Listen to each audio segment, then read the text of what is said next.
What if faith could be about more than easy answers?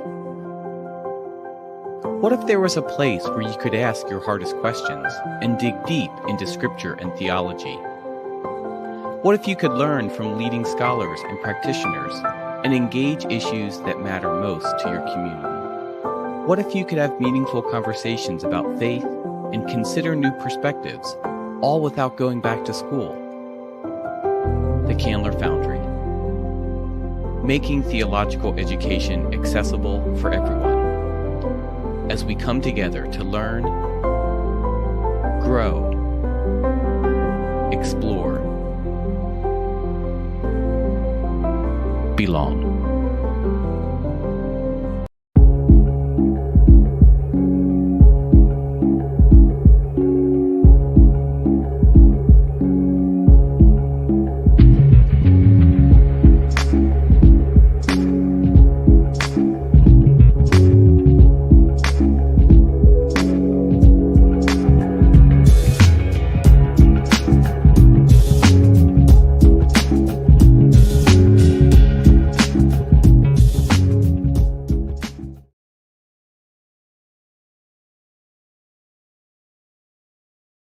Welcome to Publications, a webinar series hosted by the Candler Foundry at Emory University's Candler School of Theology.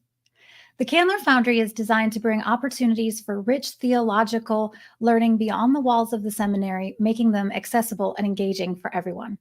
In that spirit, this webinar series features discussions of newly published academic works and invites the broader public into the important conversations that these books engage. My name is Elizabeth Arnold, also known as EB, and I'm the scholar in residence here at the Candler Foundry. I have the pleasure of being your host and conversation moderator today.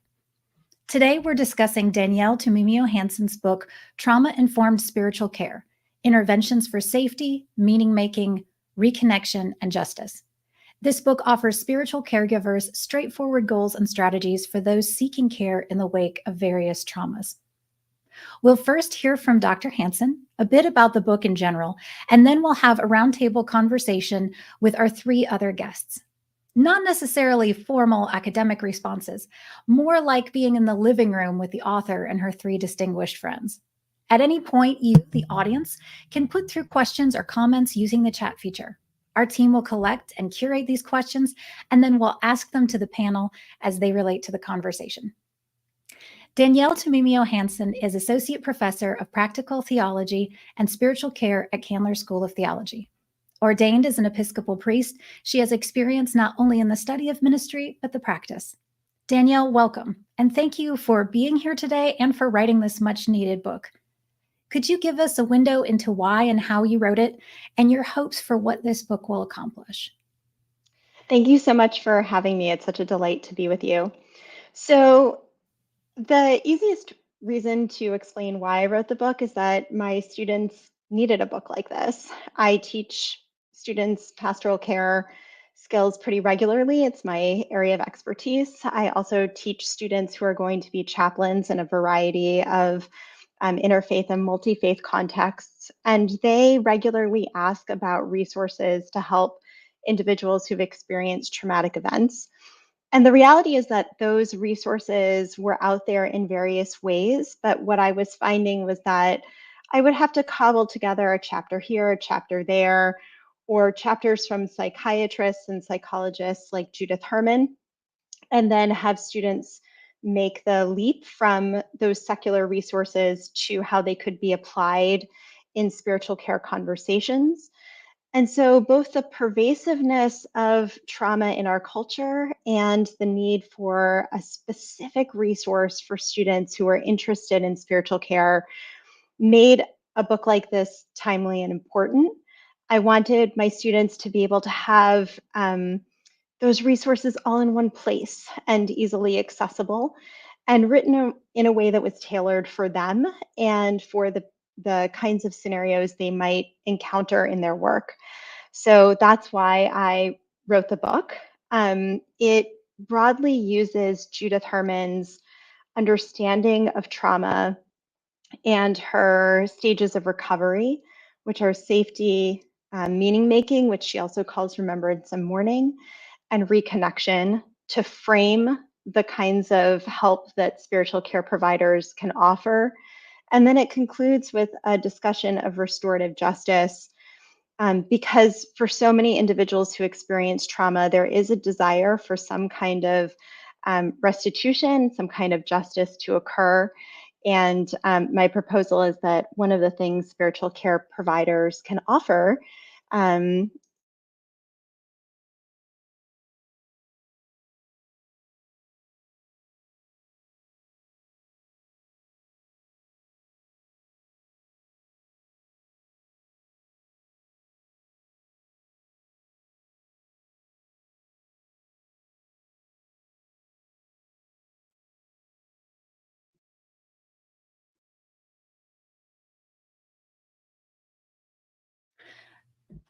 Excuse us, folks. We're having a few technical difficulties. If you could just give us a few moments of patience, we will get right back to the show as soon as we can. Thank you.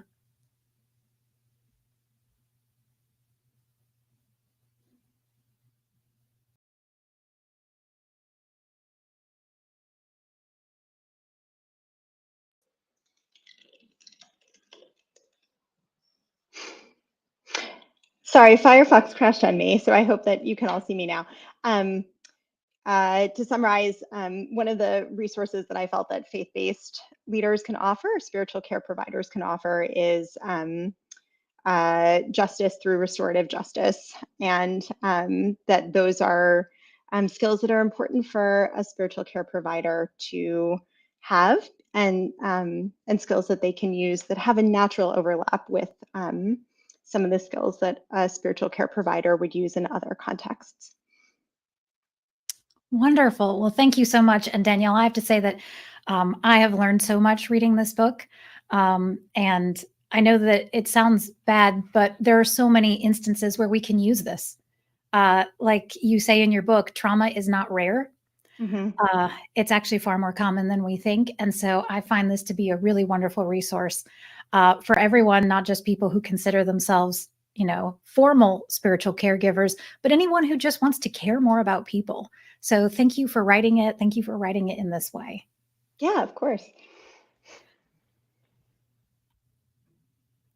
It's now my pleasure to introduce our panelists. These are friends of Danielle that are going to come on and help us have a conversation, just enjoying this book and also helping unpack so many of the resources that it offers. These are Dr. Carrie Doring, Dr. Jane Patterson, and Ms. Tara Stevens.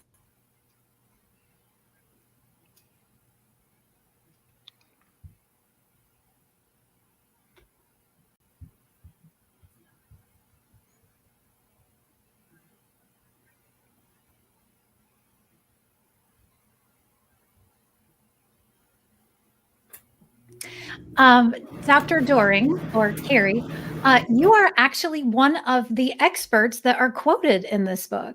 So I find that a really interesting question to ask. What aha moments did you have? Or what did you discover in this book, even as it draws on your own vast knowledge? Well, what I really liked about the book was how accessible it is, that it's integrating a lot of complicated research and theory in a very usable way, a step-by-step way.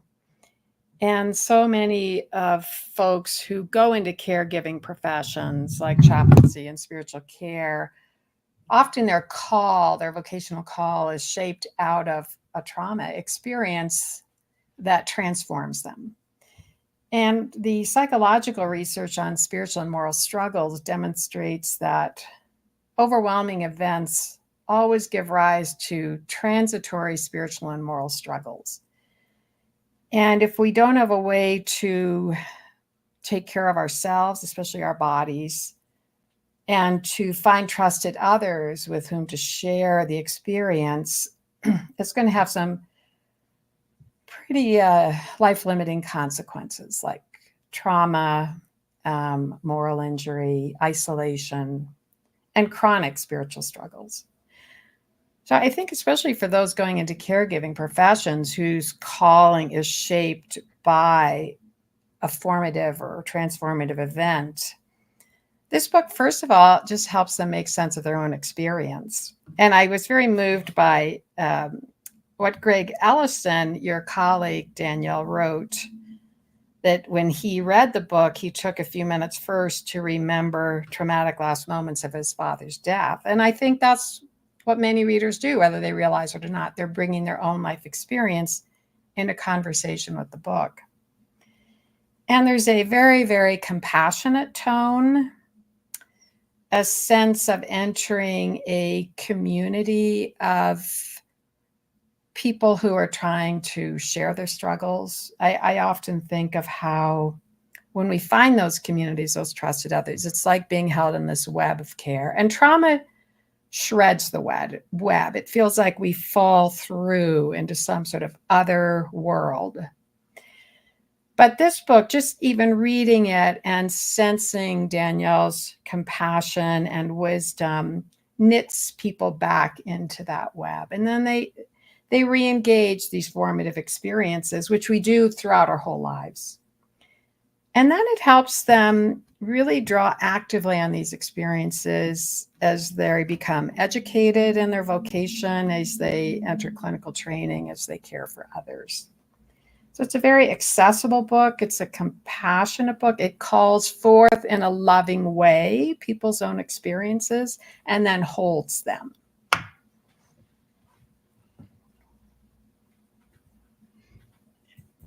I had so many of those same thoughts, and I kept wishing I were in Danielle's classroom because I felt that I would encounter that there.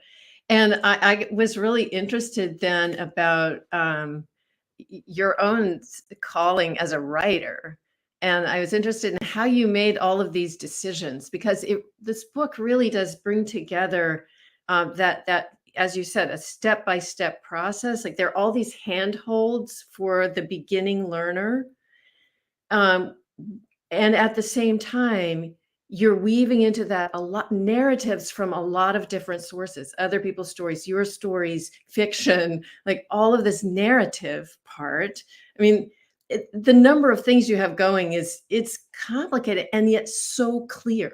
And so the other thing was like at key points, there's a significant metaphors that really help people grasp a complicated idea and then apply that in various situations. It's like the magic of metaphor, right?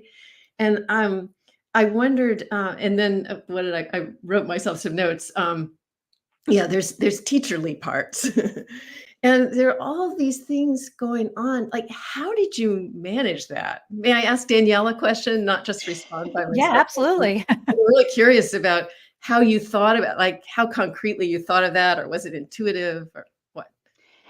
I mean, the book in large part came out of teaching this material to students already and hearing what resonated with them as learners. And I think that the more diverse your examples are, the more likely they are to resonate with a reader. And so using examples that come from a wide variety of places is invaluable, I think. And I think readers also, they want to know who's writing their book.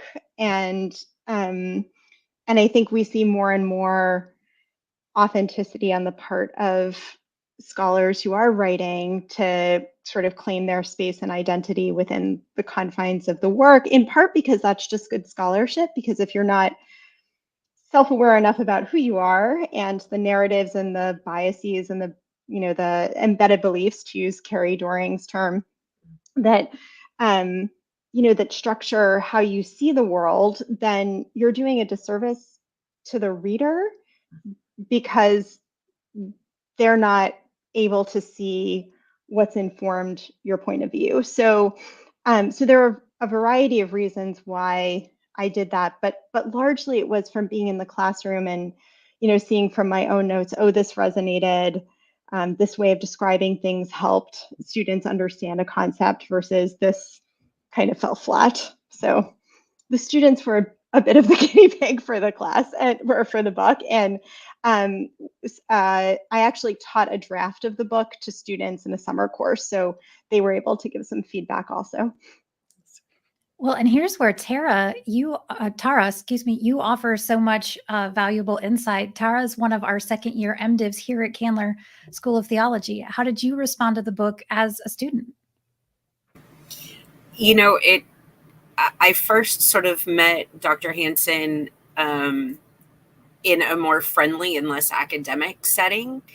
And the genuineness of who she is came across in that first meeting. And, you could say we were kind of kindred spirits right off the bat. And I've taken several classes from her. So Miss Jane, you're right. Being in a classroom with her is one of those wonderful experiences. But as I read through the book, I not only heard my teacher, but I heard my friend.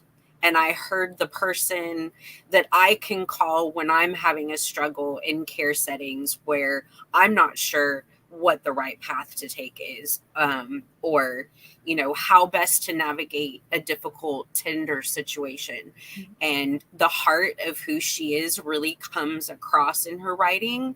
And you can see, I think what touched me the most, kind of when I got done, I jotted down my own thoughts. And I think the biggest takeaway I got was that it is okay to bring your own lived theologies and your own life experiences into your work, even if that work is academic. Academic doesn't have to be stuffy. It doesn't have to be distanced. And I think that Dr. Hansen really has bridged that gap, at least for students being afraid to approach their professors or ask those difficult questions. So it was wonderful reading the book, but it's also been wonderful reading the book of somebody I've studied under and somebody that I considered a friend. I think that's what every professor wants to hear. Yeah, I was just thinking this is so kind. I'm overwhelmed. Thank you. I might add that so many of the books we have on trauma in theological education are oriented around a specific tradition: Christianity, Judaism, Buddhism. And that's helpful because we want circles within our own traditions to use tradition-specific beliefs and rituals and meanings. But a lot of spiritual struggles can arise if a trauma has shaped an experience of, for example, God as condemning. And this may be a less conscious kind of experience of God, or your religious leader as judging you, or your community as judging. And that can seem to happen, and it can actually happen. And we could guess that that's why so many folks are finding religious communities less meaningful, because the community doesn't seem to be able to hold all that happens in an overwhelming event. And this book really is truly interreligious in that it can be used by anyone in any tradition. Many people are spiritually multiple, so they're drawing upon different beliefs and practices. I currently teach a lot in military contexts. And this book is wonderful in those contexts because it can be used in many traditions. And I think it also resets that overemphasis in many traditions on beliefs, that you have to have the right belief, and balances that out with practices, values, community. And my hope is that the book would help people reconnect with kind of their own revelations of goodness or God, if that's their tradition, and then hold their trauma experiences in that experience of goodness. And I think Danielle's whole tone and the community of learning she creates helps people do that.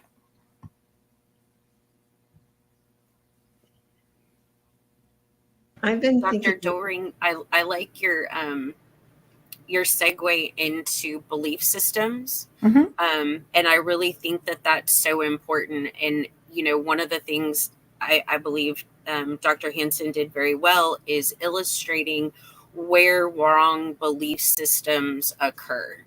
And I know for the work that I do with the incarcerated women, they really have a very hard time with belief systems because, Dr. Hansen mentions her belief system started being born into an Italian family. And there were warm and beautiful and wonderful things around that family, such as grandparents and meals and cooking and this sense of family. Well, the women that I'm dealing with, not very many were born into a situation like that. They were born into addiction. They were born into abuse. They were born into violence. But the concept of where did that belief system go wrong? And how is that, even though that has been your normal, what she conveys is a sense of there's nothing wrong with you, that your normal wasn't good. But how do we take that and make it better? How do we recreate, and the co-creating, like you talked about in meaning making, co-creating a new lived theology or a new belief system? That was so just striking for me as I read through, because as she's been writing this book, I've been teaching a trauma class in prison for the last better part of a year. With a very specific group of 16 women.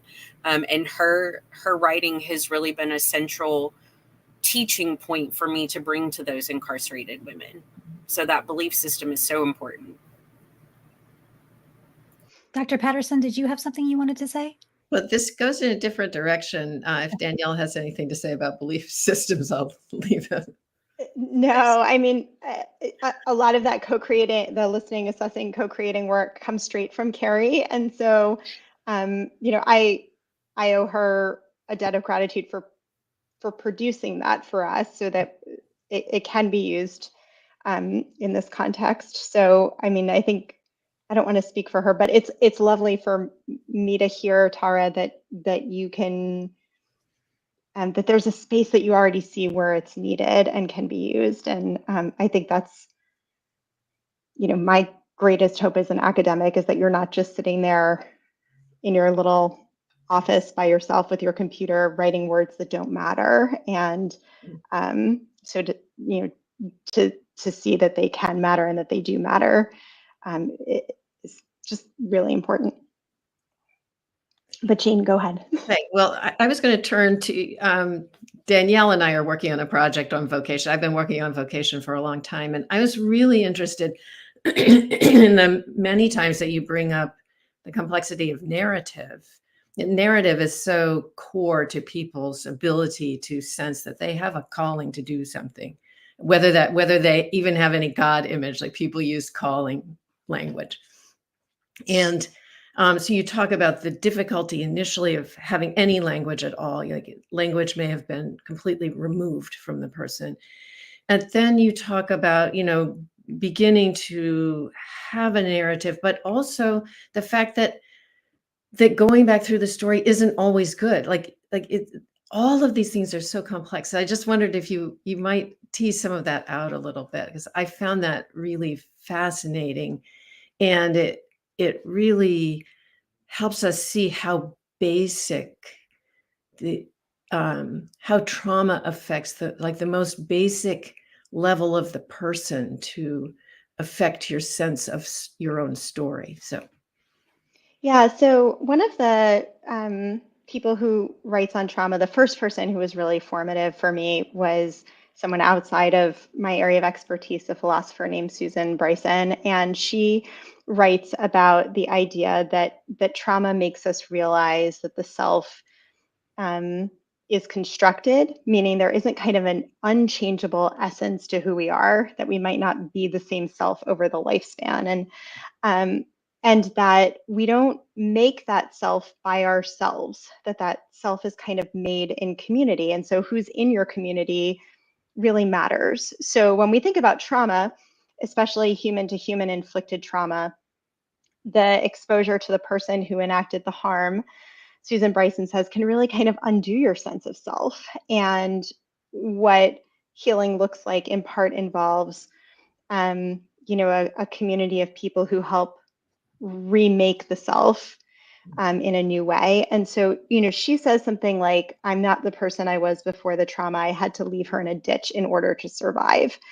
And I think that reflects what many individuals who experience a trauma feel, which is, I'm not the self I was before the trauma, but that community of people helps to remake the self. And that's a very narrative process, whether you're actually talking explicitly about the trauma or not. We think of ourselves as a story. So, Tara talked about my Italian family. My Italian family is a very storied family, and I don't mean kind of famous story. I just mean my Italian relatives tell stories, and those stories have had a big impact on how I see myself. My mother loves to tell these very visual, like they really engage your senses, these stories about my great grandmother and my grandma and my great aunts and uncles, and this huge, giant community of Italian relatives. And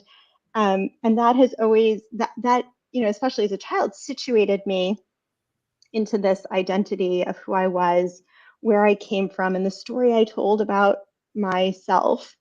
And until I got older, it didn't actually occur to me that other people weren't raised the same way, right? I think we all kind of have these experiences of growing up and thinking my way is the only way of being in the world, because you just haven't been exposed to the diversity of the world. And so that, those stories my mother told me helped me understand myself a certain way. But then as I met people from other places and who grew up other ways with other stories, that not only changed how I saw the world, but changed the story I told about myself. So that happens in non-traumatic contexts too, but in context of trauma, there's this sense of the self just really breaking down and that story needing to start again. The other thing that trauma theorists talk about is that, the narrative gets stopped by the trauma itself. So people ruminate when they have traumas. They obsess about the trauma, or they can't seem to move beyond the traumatic event. It's overwhelmed their coping mechanisms so profoundly. And so the idea that a self can kind of continue that story or integrate that story into their sense of self in a way that they're not only a person who experienced a trauma, but they're a person who experienced a trauma and something else, is a really important part of the healing process and of continuing that, letting that story develop in new and fresh ways. So before I wrote this book, the first academic book I did was on infertility and reproductive loss and surrogacy, and I drew a lot on the psychology and the psychological effects of being unable to have children or carry a pregnancy to term. And there are two psychologists, Janet Jaffe and Martha Diamond, who talk about, girls in particular are raised with this idea, this assumption that you will grow up and you will get married and you will be a mother. And this shouldn't be, this is just sort of the way things are, the assumed way things are. And so then when you hit up against a scenario where that assumption can't be played out, it can overwhelm your coping mechanisms. And so they talk about the resolution to that kind of reproductive trauma isn't necessarily to have children. It could be, but it's to give people agency over their story back, to tell them, let's try to figure out some ways you can continue to write this reproductive story and this reproductive sense of yourself, in resonant and meaningful ways, that the story didn't just end with this diagnosis. So, so we see this in all sorts of trauma, but that's a practical example of it.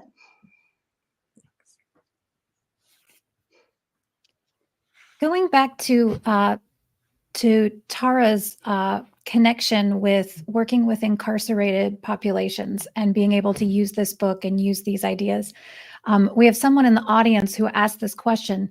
As a minister and spiritual caregiver, I've often experienced that traumatized people in turn traumatize more vulnerable people. I wonder whether this book could help me care for those people. And I'm thinking maybe specifically about your part about justice and about restorative justice. Like maybe there's something there. How would you answer this, or how would anyone else here in the discussion say that this would be useful for this particularly?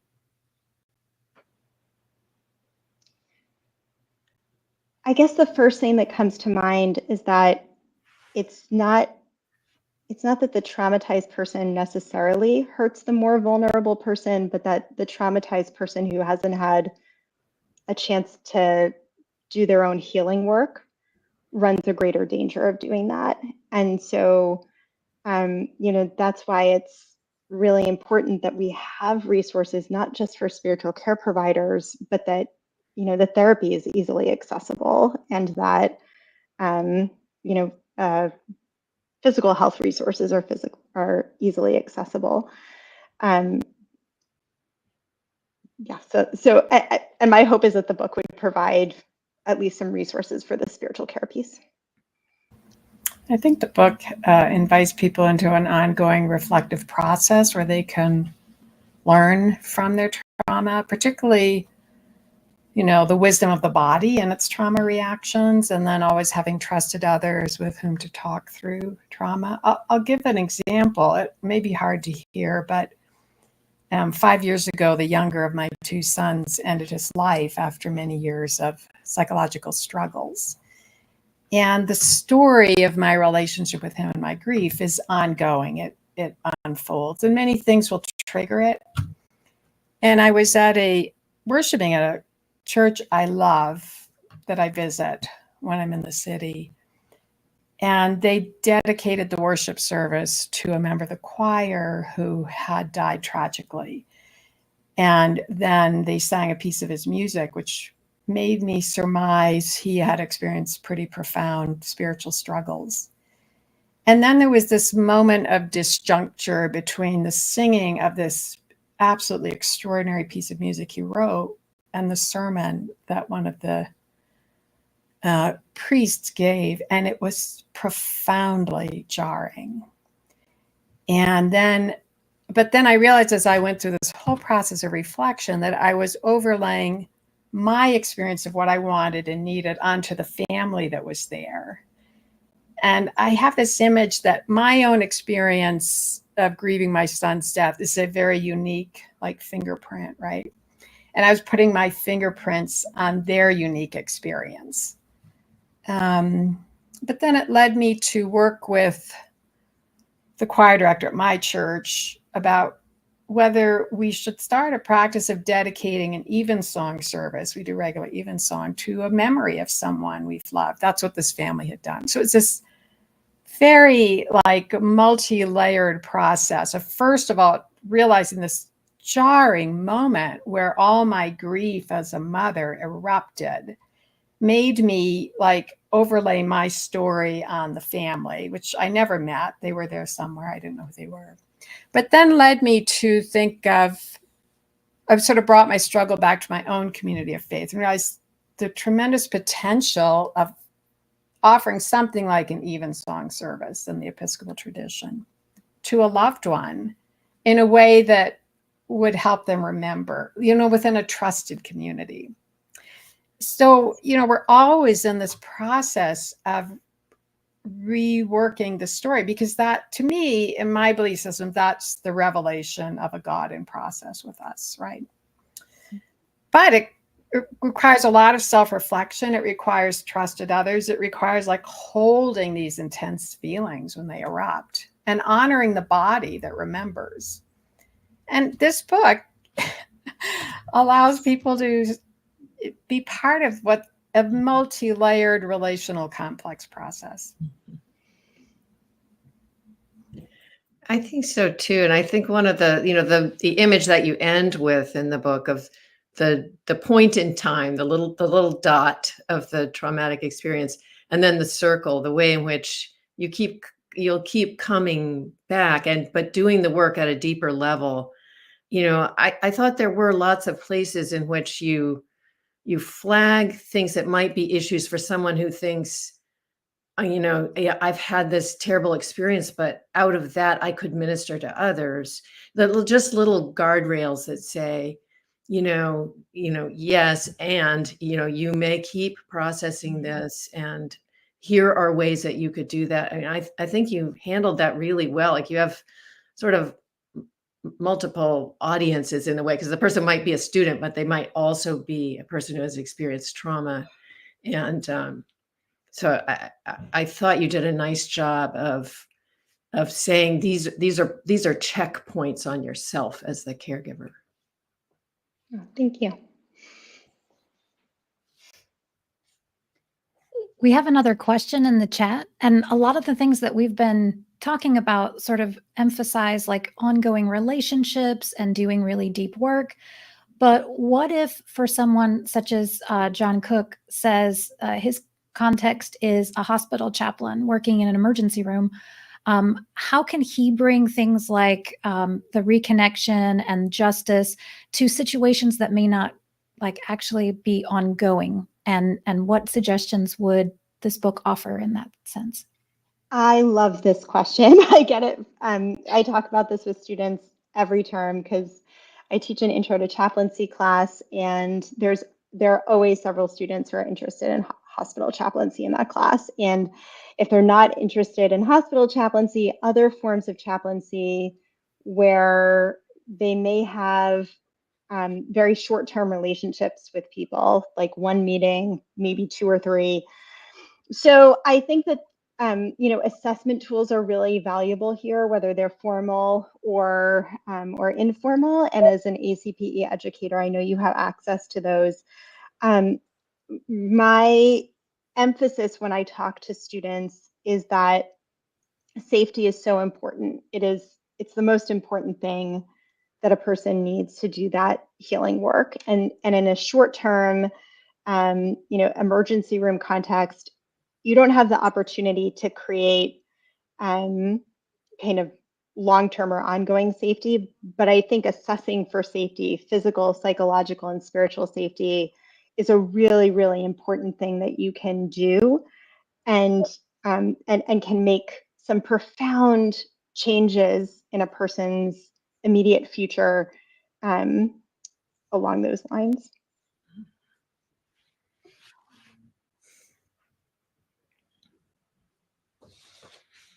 I also think I often have the image that we're all weaving a web of caring that holds us when we struggle and holds others.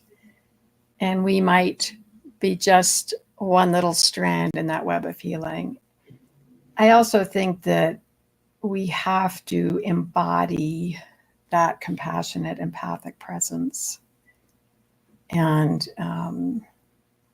learn to convey compassion through our bodies, because when people come with struggles with a judging God or a judging religious authority, and we are the chaplain, any aspect of our body language may convey that judgment to others without our being aware of it. So it's complicated, but that's why I think this book, particularly with its emphasis on the role of the body, really helps form caregivers who can convey these core values around weaving together a web of caring through their bodies, through their tone of voice, through their faces. Words are probably less important. As a New Testament scholar, like the first thing I thought of when you said that was the passage in James that said God gives wisdom willingly without judgment, and how different that is from humans. Because when someone wants wisdom, it always seems to come with judgment. Like you're in this, you have this problem, but here's what you did that got you into it, or here's what you did that made it worse, or here's where you went wrong and didn't handle it right. And so much of this book is about how really not to do that. So it's not just godly wisdom, it's wisdom like God gives wisdom, which is without judgment. Danielle, what would you say? Like, would you want someone who is the care seeker to read this book? And if so, what do you think that might produce? Would you give this to people who are in trauma care? Yeah, I mean, I think that I tend to be of the mindset that I'll reframe this. When I was a little girl, my mother's an educator, and she used to say, um, she's a health and sex educator, and she would take me to events that she was doing. And someone said to her once, should your daughter really be coming to these things? And my mother said, you know, children take in what they're ready to take in, and they'll hear what they're ready to hear. That was her mindset. And I think, at least for me, she was right about that, because I would sit in the back of the room and color and play. I had no idea what was going on. I wasn't paying the least bit of attention at all. But I think that idea of people are often great arbiters of what they need to hear or what they need to know, can be relevant to the question you asked. So I would give the book to someone. I think it would be useful to someone who was curious about learning more about what they might be experiencing, and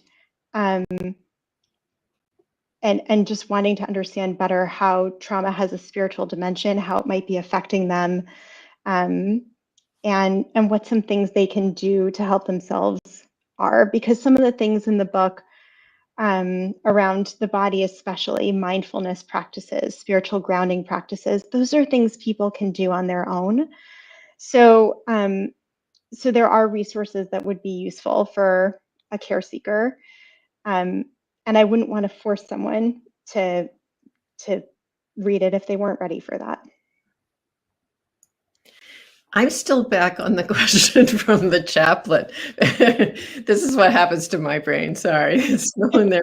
But because I think it's a humbling thing to realize, whether you're going to see somebody multiple times or one time or whatever, you're not the whole of their healing, and the time in between. It's what they do with this little intervention that you maybe made, or this space of kindness and safety that you maybe made for the 30 minutes, may have a profound effect on someone, especially when the ground is all torn up for them.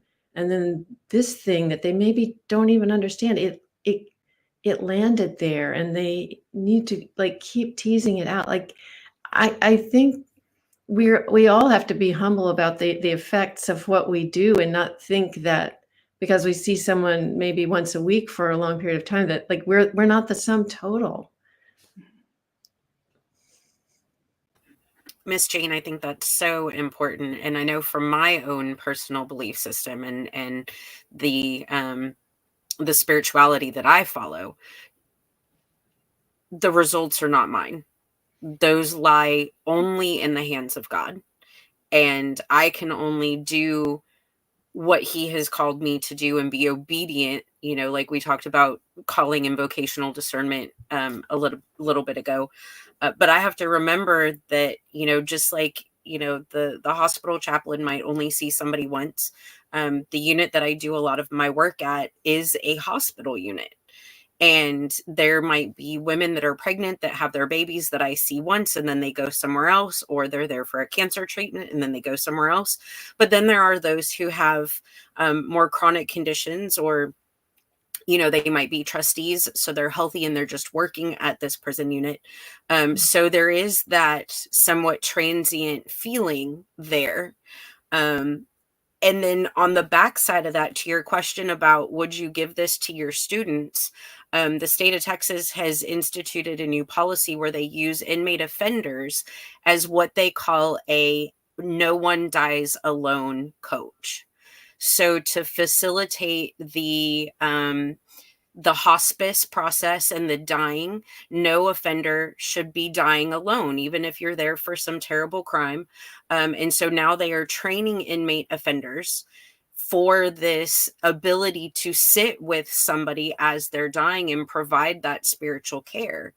And so I was in conversation with the chaplain, and I looked over what the material was that the state of Texas has provided, and it's so insufficient when compared to what, Dr. Doering, things you have written, Dr. Hansen, things you've written. It is so it doesn't scratch the surface. So these coaches for this unit are in our trauma care class that I've been teaching, and I do bring your work.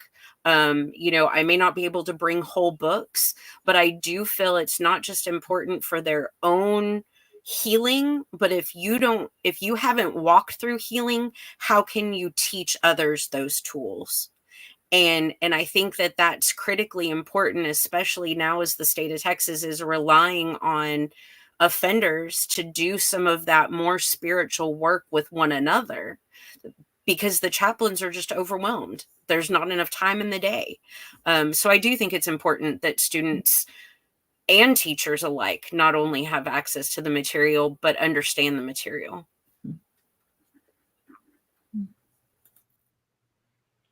I didn't know about that legislation or that policy. That's really makes me think quite a lot. Speaking about paying attention to the care providers, there's a question in the chat that says, as a spiritual care provider, how important is bringing your own narrative when helping others, or is it better to detach? And I wonder, are those our only options? Bringing your narrative or detaching altogether? I love this question also. So this comes up in my classes a lot too. I always tell my students their job is to place the needs of the care seeker first. And that's pretty much their number one responsibility. And that's because the person who's seeking care is in a vulnerable position. They have less power in comparison to the caregiver. But it's also because that's what your job is, and that's why you're there. So I find that my students a lot of times kind of default to sharing their own stories as the first step. And I think that's because that's what we tend to do in casual conversation. And they do it because they want to create a connection. The goal is to create empathy. So there's a really well-intentioned reason behind it. But what tends to happen is that it shifts the dynamic and it shifts the focus of the conversation, so that the conversation becomes about the caregiver. And two things can happen because of that. The first is that it muddies the boundaries of the relationship. The care receiver, the person seeking help, is now confused. Am I supposed to help the caregiver, especially if this is kind of a live issue for them, something they haven't fully processed? But even in cases where it is something the person's fully processed and they don't need help around it, or they're not asking for help around it, it still can be overwhelming for the person seeking care to hear. And as a result, kind of keeps the care receiver from being able to do their own work. I think the other thing that happens, or that can happen, is that it does the meaning making work for the person who's seeking care. So if you say, X thing happened to me too, and here's what worked for me, and here's my understanding of why it happened, and it had a happy ending, whatever it is, you're now kind of providing an answer to the person who's seeking care. And again, that's so well-intentioned, right? Because we want to alleviate distress, we want to make things easy for someone, we want to connect with them, but that might not be what works for them. And so it's in some ways taking away the hard work they have to do.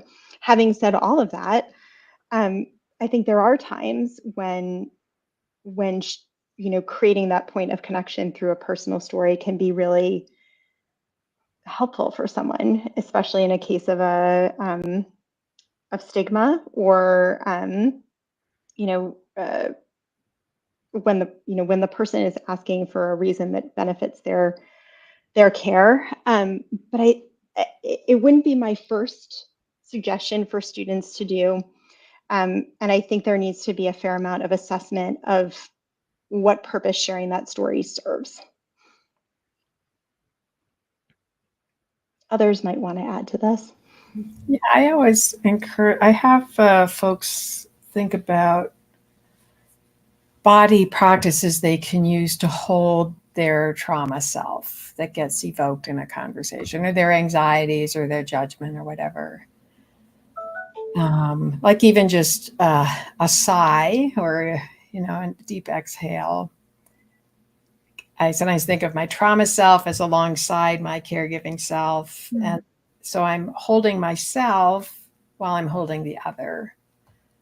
And that's a way of differentiating from my own story while I'm in a caregiving role. I like how you say it's differentiating, but it's not alienating that other Mhm. self. I think that's really helpful.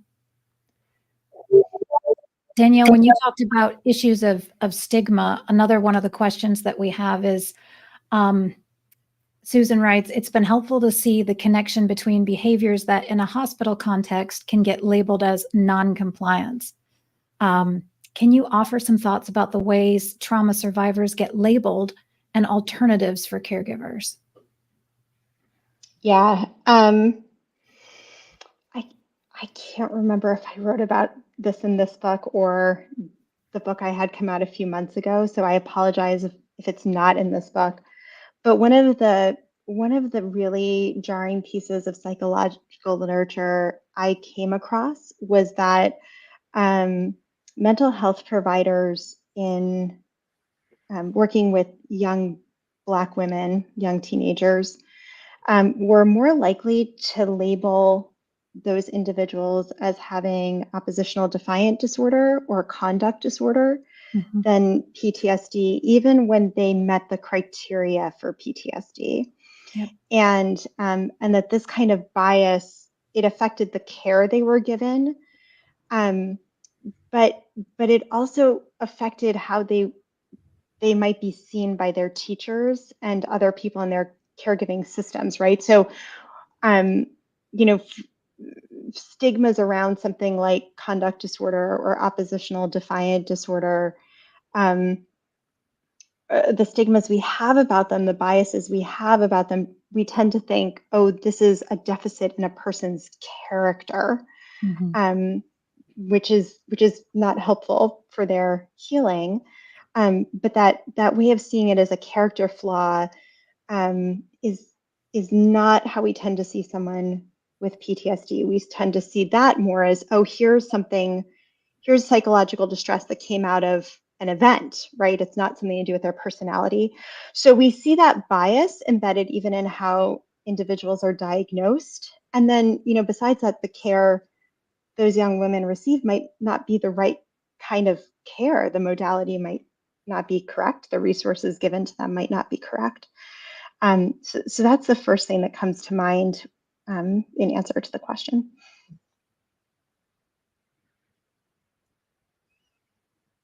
Anyone else have anything to add?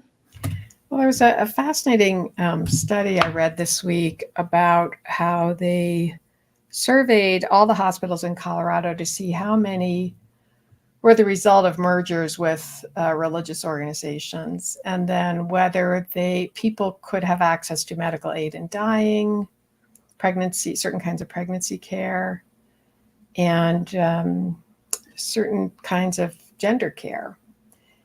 And then they had a map, and it was really stunning. The few places in the state of Colorado where we have hospitals that are not part of religious mergers that do not offer this care. So non-compliance has a lot of different systemic meanings, right? Mm-hmm. You might be seeking a kind of care that in a hospital that's the result of a religious merger where that kind of care is not available to you. So there's really complicated issues around this right now. Yeah, absolutely.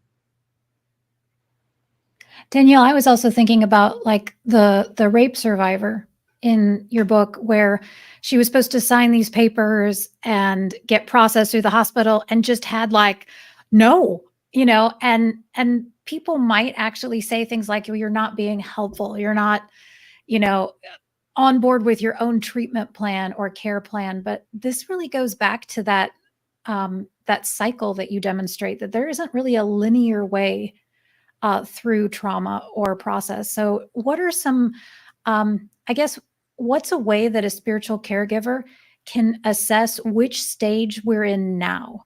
Like, even if you've gone through all of the stages, you can easily find yourself right back at the beginning. What's the best way to assess that? Yeah, so I think the example you were drawing on was from Chanel Miller in her memoir, this book, Know My Name. It's I recommend it to anyone who's interested in learning about sexual assault from a memoir. She's a beautiful writer, and she does a really stunning job of explaining the effects of sexual violence on someone. But she has this story she tells where she's leaving the hospital and they make her sign a document about experiencing a rape, and she's sort of holding the pen and going, if I don't sign on this line, does that mean that does that mean I don't have to admit this is part of my identity? Like, can I just not sign and like not? And she talks about, this identity is being thrust upon me. Like, I didn't ask to be that person. And so this idea that your identity shifts is in there. So going back to that story piece, she offers that that example to so beautifully. One of the things I talk about in the book, and that Jane alluded to, is that I describe trauma as both a point in time and then a circle. And so, the event itself is the point, and we tend to see trauma as being a point in time.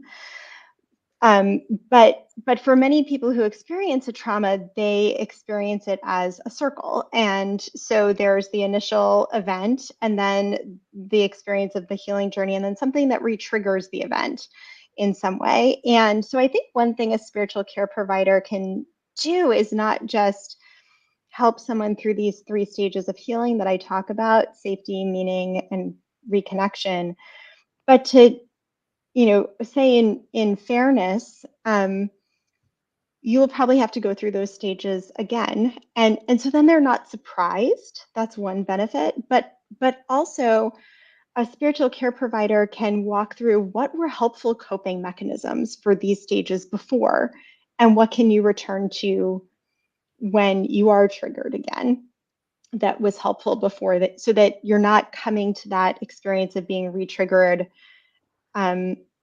resourceless. There's power in knowing, okay, this is what I do when this thing happens. So to give a really concrete example, when we first moved to Georgia, I think we'd been here about a week. I heard this dog barking, or this sound like a dog barking, that woke me up. And just out of curiosity, I went to my youngest child's bedroom and I heard the dog barking in her bedroom. And I thought, this is bizarre. So I opened the door, and it's her. She's making this dog barking sound by coughing. And somewhere in the little recesses of my brain, I thought, oh, this is croup. Like, this is a thing. This is a medical thing that I read about probably on the internet 2 decades ago, but I think this is a thing. And so I'm sitting there holding this 1-year-old and saying, she doesn't have a doctor here. I don't know where a hospital is here. I have no resources here. I don't know what to do. I can call 911. I could call the doctor back in Texas, but it's 2:00 in the morning. Like, I don't have any resources here. And my thought was, I'm not going to let this happen again. So, I'm going to figure out where the hospital is. I'm going to figure out how to get there. I'm going to get this child a doctor in the state of Georgia, so I can call that doctor if she gets sick again. So I'm not calling a doctor in another time zone. So, that initial experience of I have no resources is very different than when she got sick, with the flu, whatever it was, the next time she got sick, and I knew where the pharmacy was. I knew where the local resources were. It's much less frightening to have tools at your disposal and things that that work than to not have them. Yeah. Oh, that's a great example. Mm-hmm. All right, final question. Super easy and short. Whose bookshelf would you love to see this book on? I'd love to see it on Tara's bookshelf. I'm sure she can send you like a because because she and and other students like her, they're the ones who are going to be out doing the work, and and helping people at those spiritual moments in their life when they need those resources. So I'd love to see it. I mean, on her bookshelf, and then on Carrie's and Jane's, because they're teaching those students. And then just in the bookshelves of people who are eager to learn about how trauma has affected their own lives spiritually. I was thinking too, there's the condition of the book. You want it to be like well worn and underlined and all of that. That's right. Maybe some ripped cover. Yeah. Yes, worn out. Well, it's definitely on my bookshelf, and it's right next to Dr. Doring's book of The Practice of Pastoral Care. So they are right there. They are there where I can grab them and take them with me. They're highlighted and noted and flags on the side so I can quickly get somewhere. They're definitely there. Now I definitely want a photo of the bookshelf. Well, thank you so much for being our guest today. Thank you so much for participating and for celebrating Danielle and what she brings to the conversation in ministering to those who have suffered trauma and continue to seek care for it. So thank you so much for being here, and can't wait to see what else comes out of these kinds of inquiries. Thank you so much, everyone. And I hope the book's of use to those who are on the call. Thank you.